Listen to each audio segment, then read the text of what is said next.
Howdy folks, TJ here. Not only do I have one, but I have two Timex TS2068s. And what we're going to chat about today and do a little introduction, and my first time even connecting up and trying it on. In fact, it's still all in the box that was sent to me, is the TS-Pico. I'm about to sneeze. The TS-Pico device.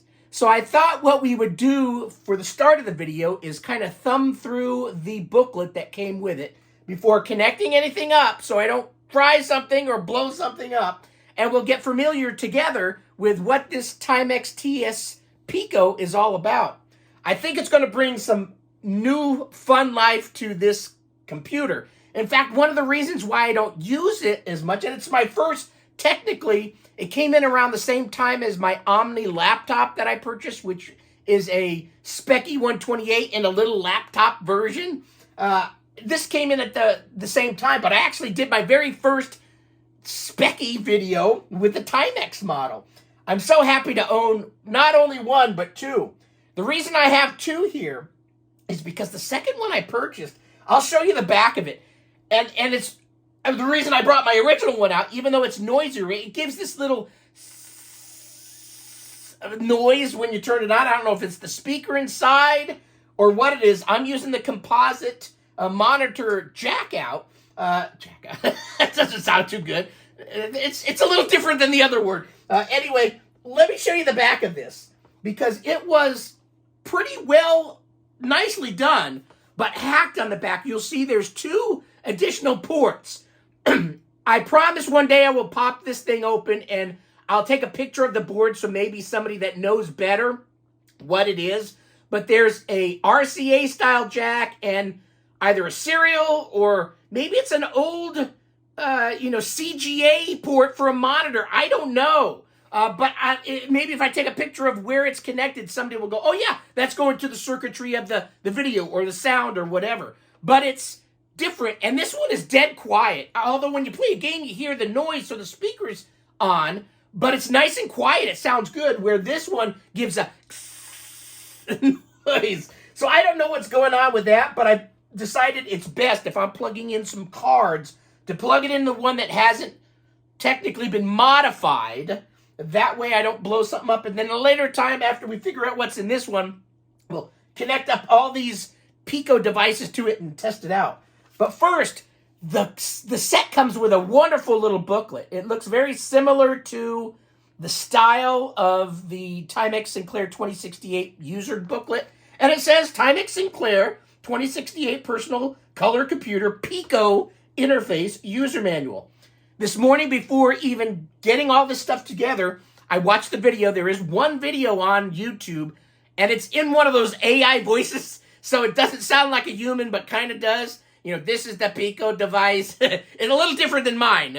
If they could ever actually AI my voice, that would be scary. I'm sure they can, but I don't want a second TJ because one is enough, believe me.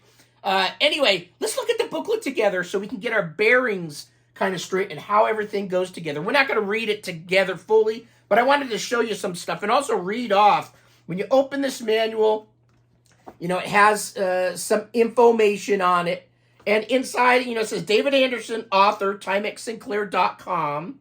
And then Evelyn Moreau, illustrations. And he's got a Patreon site, patreon.com/Evelyn Moreau. Or is it Evelyn? Evelyn Moreau? Okay. Then let's get to the nitty-gritty. And we'll read at least this part. There's special acknowledgments. And I think that's a good thing to always... Whoever makes stuff, I think it's important to say their names, who made it, because they put a lot of hard work into it. So, special acknowledgments. We would like to acknowledge the people who gave us their feedback, comments, and contributions. The people at the Timex Computer Corporation. The Timex Sinclair 2068 made such an impression on us that we are still using it 40 years later. Johann Dr. Beep Coleman, whose PC.ZX interface inspired the TS-Pico. The Timex Sinclair community, especially the folks on the groups.io. I don't think I'm on any groups.io myself. Maybe it's something I need to expand my horizons and check it out. TS2068 list and attendees of the Zoom meetings. And I have attended a couple of the Zoom meetings. Back then, I had terrible internet. Now I've got fiber, so technically, if I can find the time, I can start joining these. It's very long. You sit there and you chat with other people, and it's all about, generally Timex stuff, but at least when I attended, you could deviate a little bit. So I need to hop on those again. They're fun. The Zoom meetings for their encouragement and feedback. Our families for supporting us during the many late nights and weekends while we developed the TS-Pico, hammered out features, squashed bugs, and finally got this in your hands.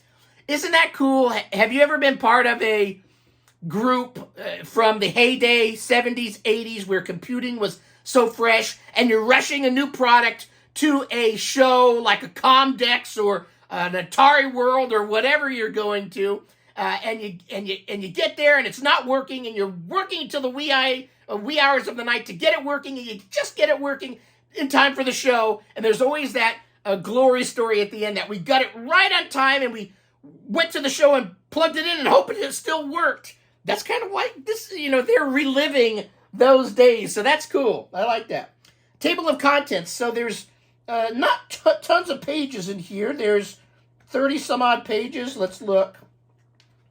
30 pages plus a couple of extras. There's general description and operation, installing the TS-Pico, exploring the TS-Pico, using the TS-Pico, loading and saving files, file and directory management, troubleshooting what's next, and the TS-Pico team.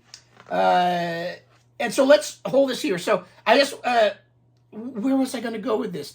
When I watched the video, you got to expand your horizons on what the word load and save mean. I quickly learned that because generally when you save something, you type it in once, you save, dump, hit return, and it's done.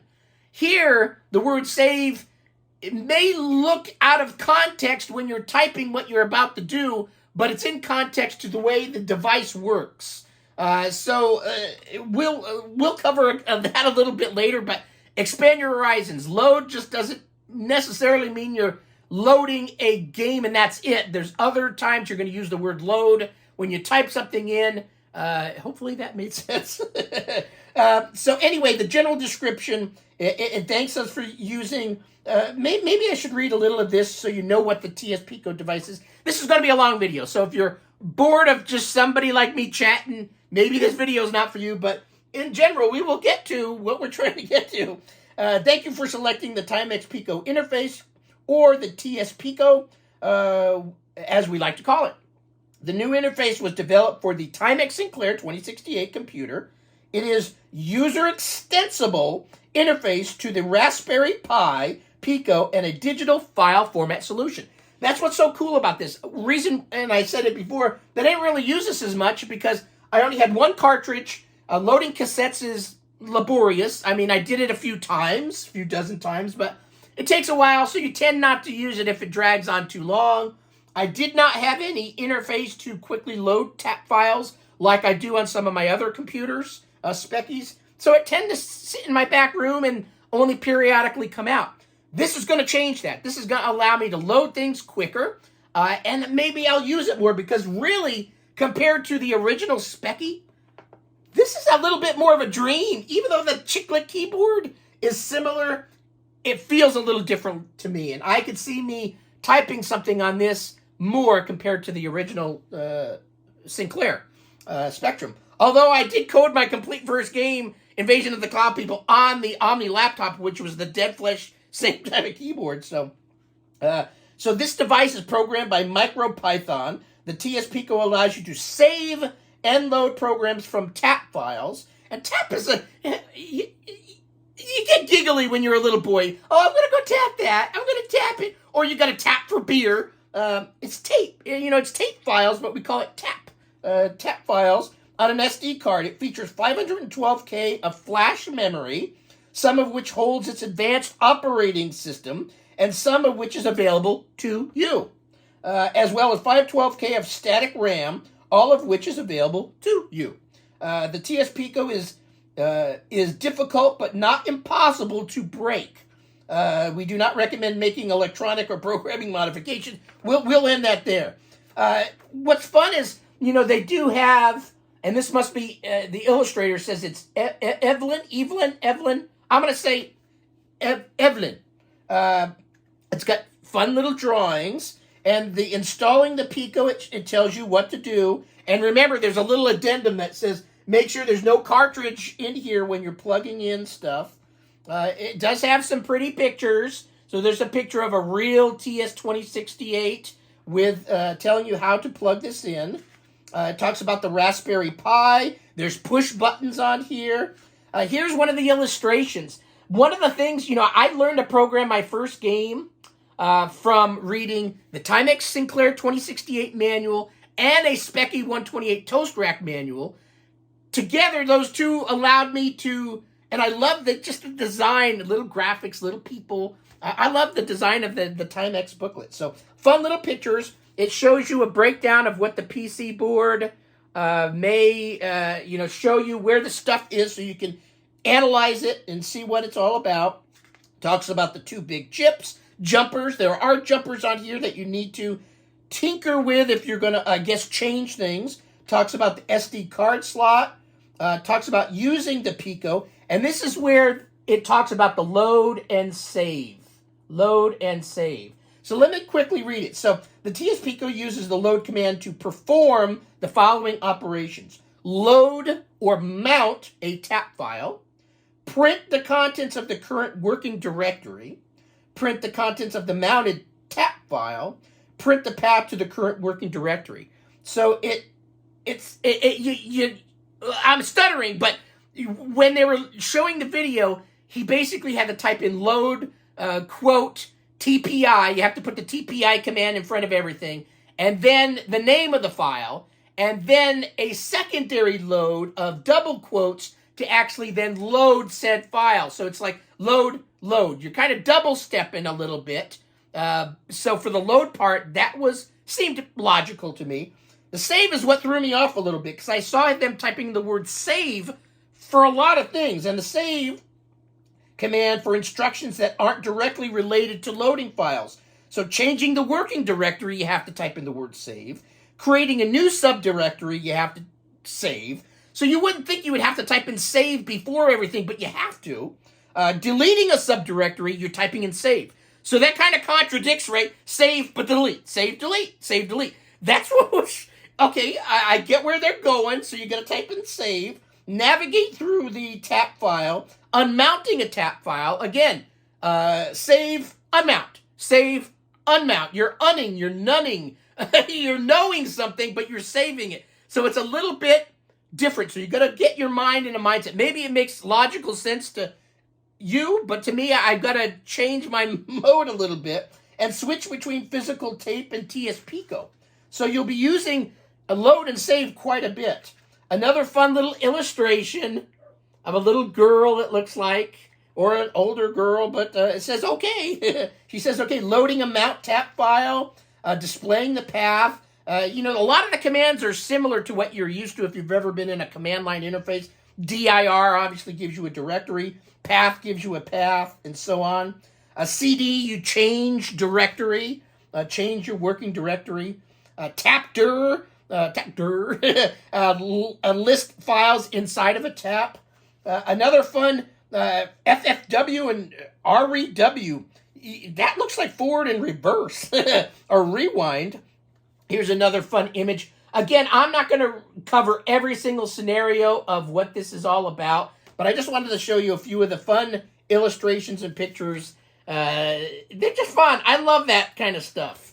Probably because one of my first Atari books that showed you how to program had this little professor, and he kind of looked like, who's that smart guy? I don't know, but crazy white hair. He's in an Apple commercial, the Think Different commercial. I'll think of it later. Mark Twain? Probably that's the guy. Crazy big old white hair, and kind of looked like that, but he was a professor, and he knew how to program the Atari. That was one of my favorite little books. I got to get that one again. So this covers a lot of the SD card, loading and saving files, file management, and we're almost to the end. Yeah, I'm not sure, like I said, where there's upgrades, We've designed the TS-Pico so you can upgrade it with your PC, Mac, or Linux, which is great. They've not left anybody out, unless I guess you think you're an Amiga and you should have an Amiga version. But most everybody's got a PC, Mac, or Linux. So that is great. A lot of times I find programs only come on Windows because Windows rules the roost in terms of end users using computers. But I typically don't have Windows in the house. I got a lot of Windows, but I don't use Windows. And then we'll end with a fun little illustration of an astronaut. And then that's pretty much it on the book. So what we're going to do now is I'm going to turn off this recording. You're probably all, TJ, just stop talking. I just want to see what you're doing. And there's always that one person in the before the video. You know, come in at 6 minutes. That's when they're going to show you playing the game or whatever. But anyway, there's a lot of people that like the up stuff to that point. And if you're watching my videos to learn how to play a video game, you're just going to hear me swear a lot. So I'm going to turn off this video. I'm going to connect up everything. I do have a joystick, my favorite old-timey joystick, the 500XJ Epics, connected to my Timex. We're going to use this one. I'm going to go ahead and slap the cards in, and then we'll show a close-up of how everything's connected. And then we're going to try to load up something that came pre-installed on the SD card that was sent to me by David. And we'll see if we can load a game. That's why I plugged the joystick in. Maybe I can play a game quick. And then we'll call this kind of video a wrap. It's kind of a general introduction. Maybe I'll try to save something too. So anyway, hold tight and we'll be right back. All right, time to actually test and show the unit in action. I'll take the camera off and I'll show you a close-up of how the board and everything sets inside my computer. I actually did turn it on. Normally I'll turn on something and I'll do it right on video. I didn't feel as comfortable doing that with this one. I wanted to, because there's command line involved. And if I sat here for 5 hours and typed TPI : oh, it didn't work, I did that quite a bit. It took me, about 15 minutes of tinkering around just to kind of get around. And I wanted to kind of make sure I could get around before turning on this video. And it doesn't boot up the first time all the time. So I will show it in action, and then I'll check with Dave. I do notice there's a little power slot over here where you can plug it in. I'm guessing as you add more external cards, this may need more power than what the stock power supply that comes with this can handle. In my case, when I turn this on, I get a goobly screen. I have reconnected the unit just in case I didn't have it plugged in securely. But I replugged everything in, and I get the same thing. The first time booting, it doesn't always work. The second time around, it does. So, again, I don't know if power issue, the ports on the back of this need cleaning. There could be all sorts of reasons, but it did work. So we'll learn as we go. So let me take the camera off, and I will show you kind of a close-up. Again, I've got my Epix joystick connected to the regular left side of my 2068. And let's show this. And I'll shine kind of a flashlight because it's kind of dark over. I guess it's kind of coming in. But this might make it a little cleaner. So here is the card plugged into the back of the Timex. The back of the Timex has a little door that you have to remove. And I'm getting in the light here. There we go. So there's other slots that you can plug in, and there's even an end slot where you can plug more stuff in. It's like a Sinclair train, just going backwards instead of left to right like on a QL. So the card I plugged into the first slot. You'll notice on the card there is 3 buttons here. Only the middle one, I believe, right now per the book works, which is a TS reset button. And this is kind of what the card looks like in here. There's the Raspberry Pi. And so, yeah, it looks cool. I don't know if they'll ever design a 3D case that will emboxylate everything. Because I got cats around here. And I can easily see a cat coming up. And you know how cats rub their face on the corners of things? Come up and let's rub and break this thing off. So I may disconnect it when I'm done using it. Anyway, it looks good.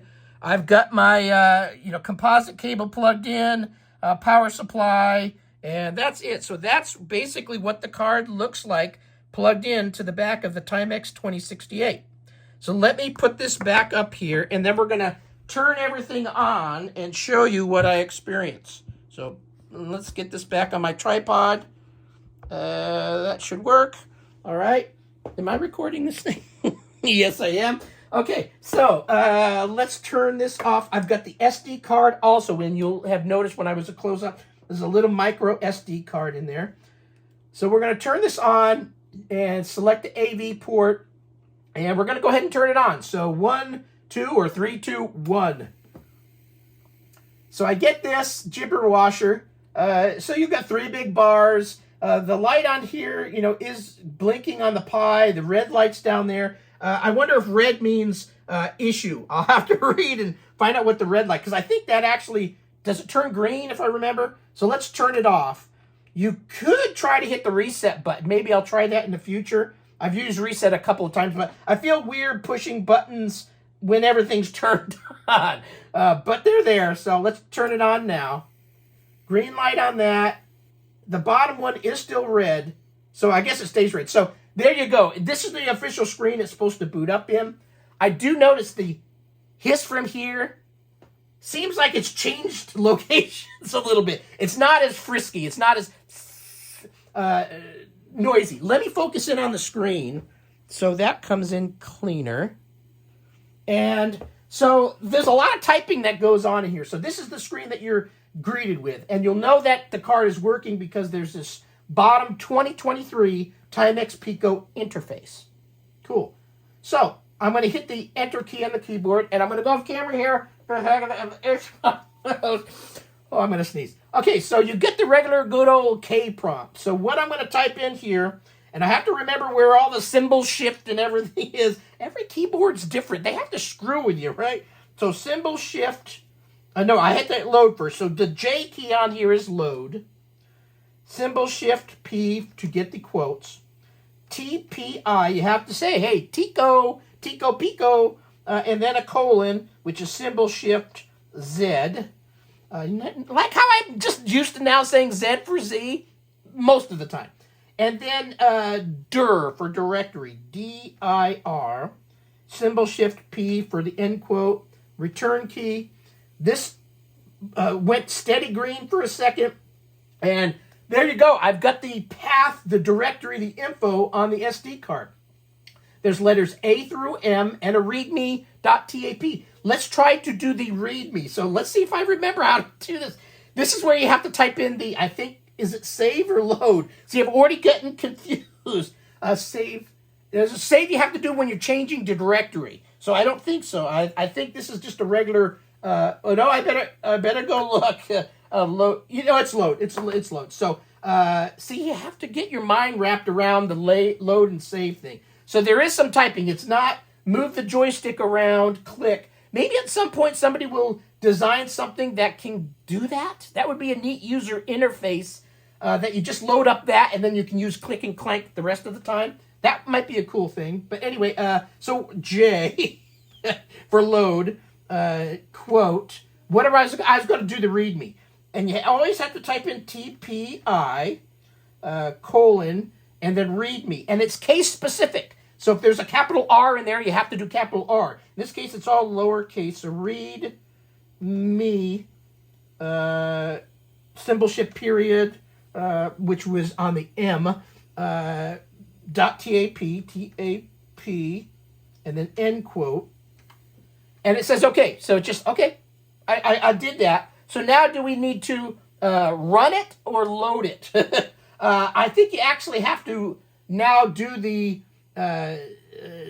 load, quote, to load it. And I have to, at least that's what the booklet said. So that's what I'm doing. I got itchy eyes and allergies, so please bear with me.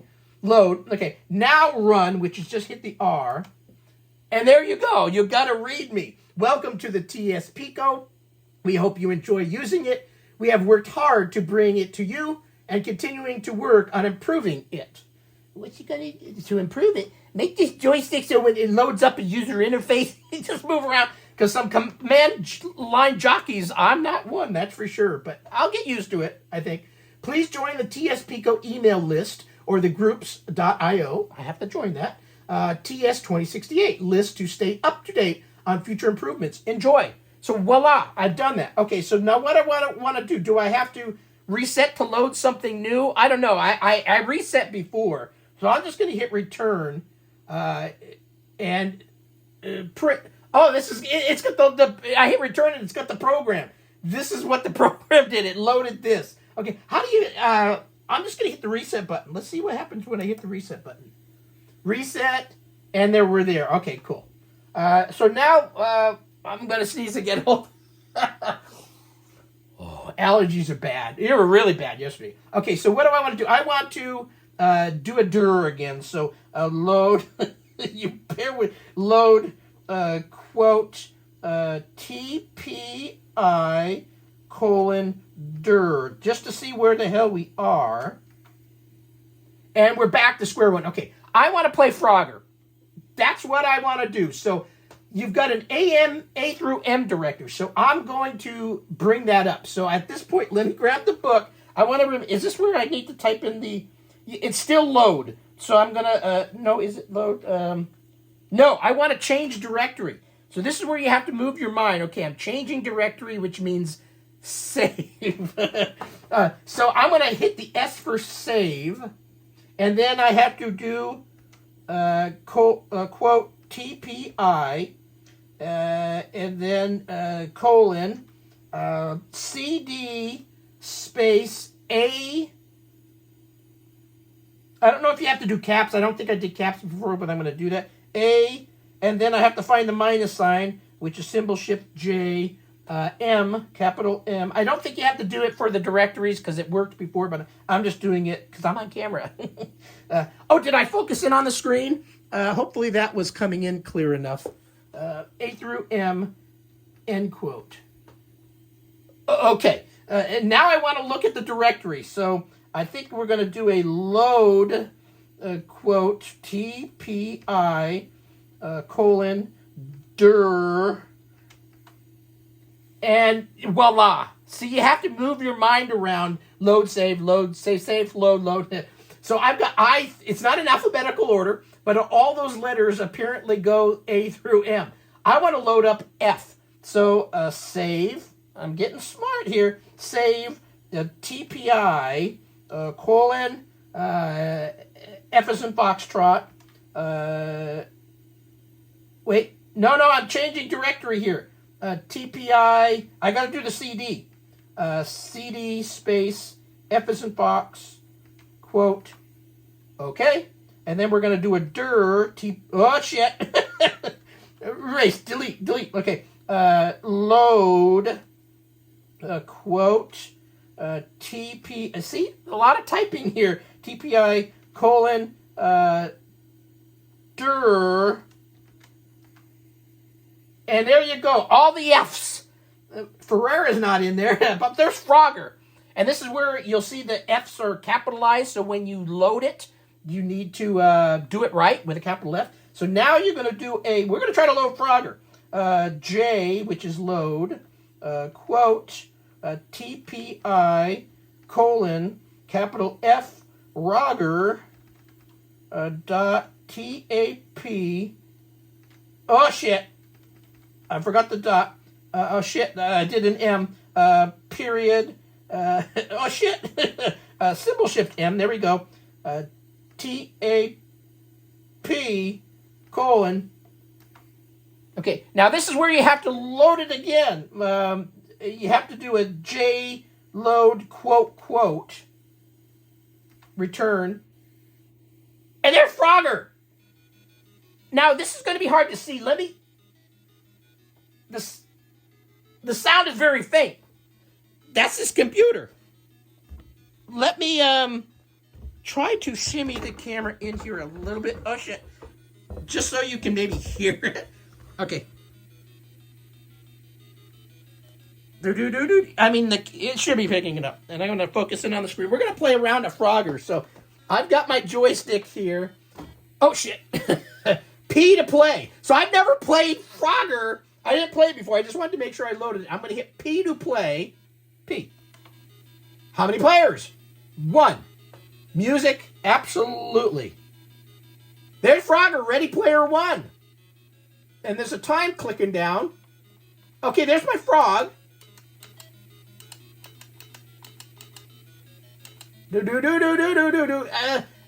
I need to learn how to get sound higher on here.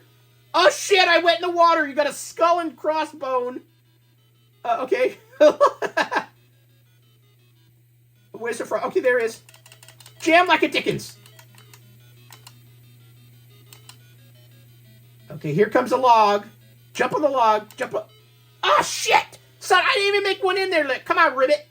Okay, one more time. So you got tractors, you got buses, you got cars.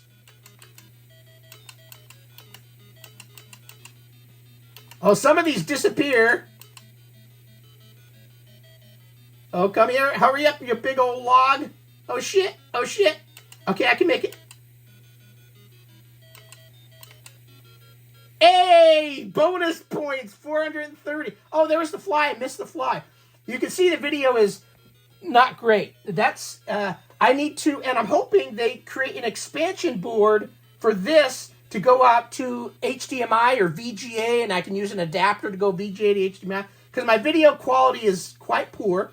And if there's a way to output sound to external speakers, that would also be a wonderful thing.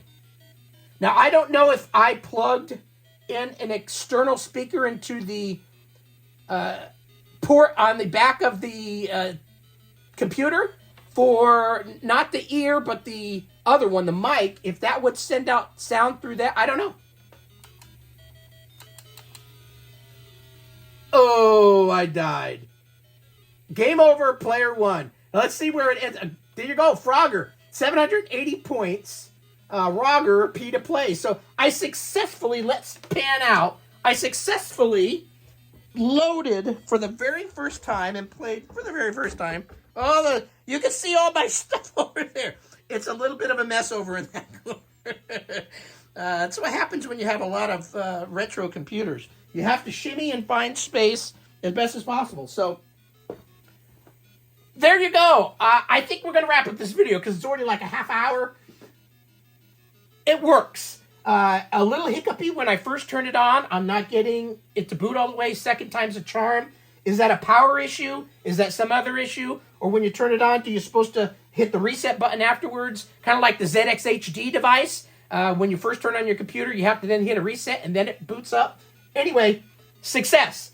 There is a bit of typing. You have to get familiar with the command line and know when to use load save. And it can get a little quirky in my mind, but it works.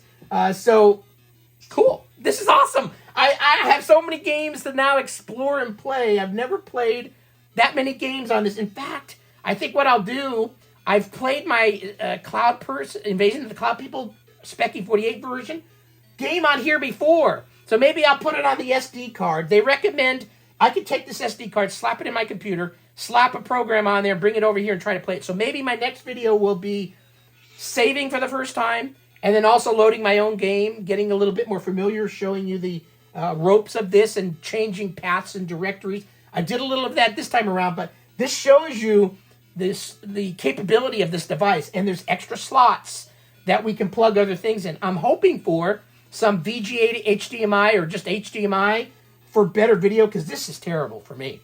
It doesn't look great. But that's my system. That's just the way it is. Got a lot of anomalies on the screen and dots and stuff. And then maybe sound. Is there a way to pipe out the sound? I need to read up and learn. So anyway, thanks for watching the video. Hopefully you've enjoyed my little perusal of the Pico TPI. Pico for the Timex Sinclair TS2068. So thanks for watching. Bye. My cat's meowing over there. She wants out.